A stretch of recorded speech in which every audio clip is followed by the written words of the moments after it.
Hello and welcome. This is thank God it's Friday. Indian benchmark indices still continue to trade near lifetime highs, but are we at a risk of a correction? Well, let's find out by bringing in a global voice. We're in a conversation with Mr. Sukumar Rajah, the Managing Director and Chief Investment Officer, Asian Equity, Local Asset Management, Vakil Templeton Investments, who joins us. Thank you for your time, Sukumar. I just wanted to ask you what the overall foreign fund perception of the achievements of this current government is, and what are the macro trends in India which are really exciting you as an equity investor right now? I think I'm pretty satisfied with the achievements of the current government. They inherited a very weak economy. There were problems in the financial system. The banking system had a lot of bad loans. There were big problems in the infrastructure sectors, and there were problems in the telecom sector, etc. So, considering the very under the difficult circumstances they inherited this economy, I think they have done a good job of stabilizing the economy and gradually improving the dynamics. I think there's a lot been achieved in terms of some reforms and also many administrative measures that have led to improvement in the coal ministry, the power ministry, and the road ministry, and so on. And also, I think the subsidies have been reduced and the fiscal situation has improved considerably, and of course now the tax compliance is also increasing because of GST, demonetization, and other measures. So overall, I'm pretty satisfied with what has been achieved in the last 3 years. Sukumar, there is a feeling that while there is economic growth, there is not enough improvement in job creation. What is your opinion on this, and what does this mean for consumption for India? There is no magic wand to create a lot of jobs because if the government creates those jobs, then the sustainability will be a big question mark. So the best way to create the jobs is by deregulating so that the private sector can invest more. And I think there's been quite a bit achieved in the last 3 years, and I think a lot more needs to be done, and I'm sure they have plans to do that. And we have to recognize that there's a lag between some of those initiatives and the actual job creation. So gradually, I do expect that there'll be much more investments coming into the economy, and as those investments come, there are going to be more jobs created. Sukumar, talking about risks that endanger this bull run that we have in India, I'm not talking about the domestic factors right now. Starting off with global, factors, we have seen a lot of global liquidity aid India's benchmark indices. Keeping flows in equity markets in mind, how are you reading global, events? And because flows seem to be tapering off over the last few weeks. Basically, I feel that equities as an asset class is better positioned compared to many other alternative asset classes. So if interest rates are going to go up, I think bonds are going to see a lot of pressure. And in the last 10 years, I think the equity allocation of savers has been pretty low, and a lot of money has gone into bonds. So the way equities and bonds are priced, I think equities are much better, offer much better value. That is one. And second, I think generally there are a lot of many of the economies are robust, and many of the companies are seeing good traction in their ability to grow the business and improve the long-term fundamentals. So as a bottom-up investor, we do see a lot of opportunities, and I'm not really worried that there's going to be some event that is going to have a big impact on the portfolios that we manage. Okay, Sukumar, have your corporate earnings growth expectations changed for the financial year 17-18 after the April to June quarter earnings that have been reported so far, which of course have been slightly on the weaker side owing to GST introduction and of course the lag effects of demonetization?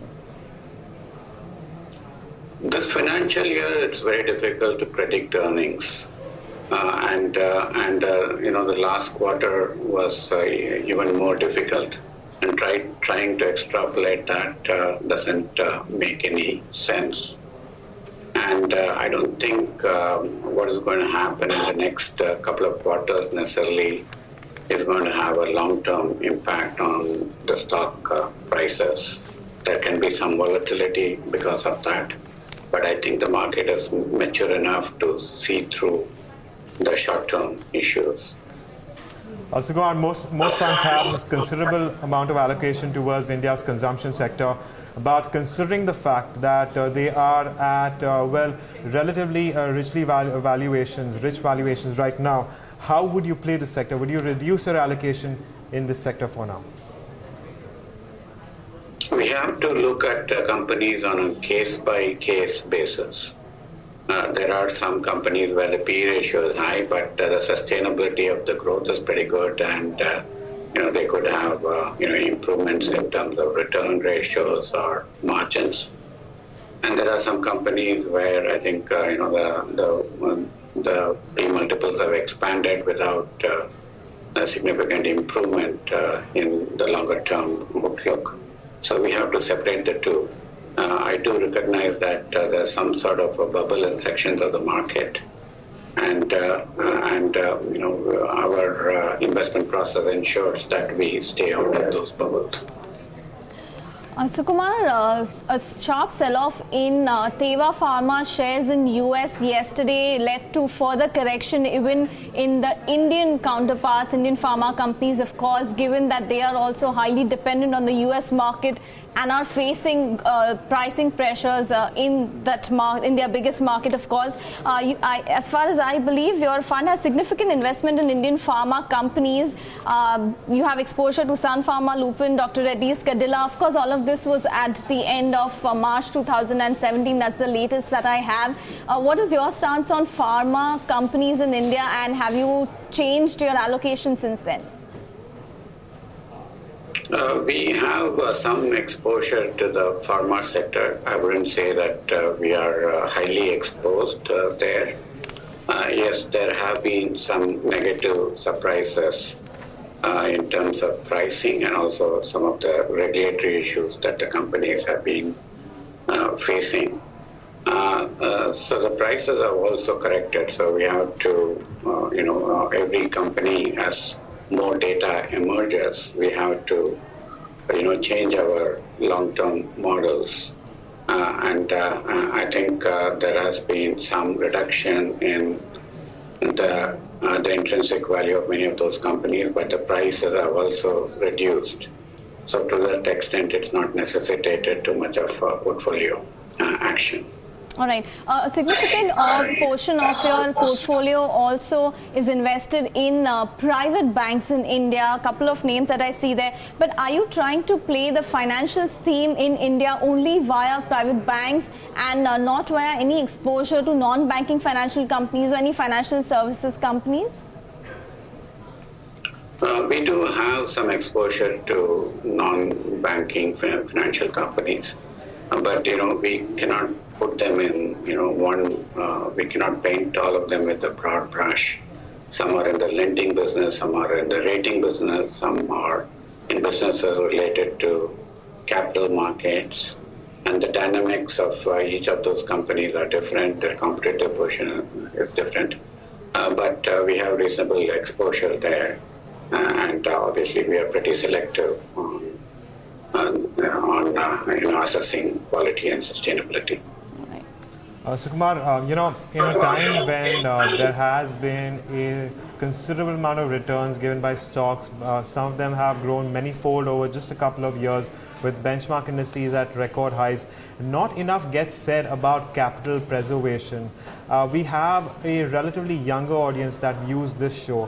What can you tell us about capital, preservation going forward? So if your question is, whether the market is overvalued and people should be taking money off the market, I don't broadly agree. I think if you look at the overall market, I think the market cap as a percentage of GDP is not significantly higher compared to the long-term average. And going forward, a higher portion of the economy will be represented by the corporate sector. So I'm not worried about being exposed to the equity market in general. The question is whether there are pockets of overvaluation. Yes, there are pockets of overvaluation. It happens from time to time, probably at this point of time. There's very significant overvaluation in some parts of the market, especially in the small caps and some mid caps, where I think the sustainability of both the quality and growth is a question mark. So I think people have to stay clear of that.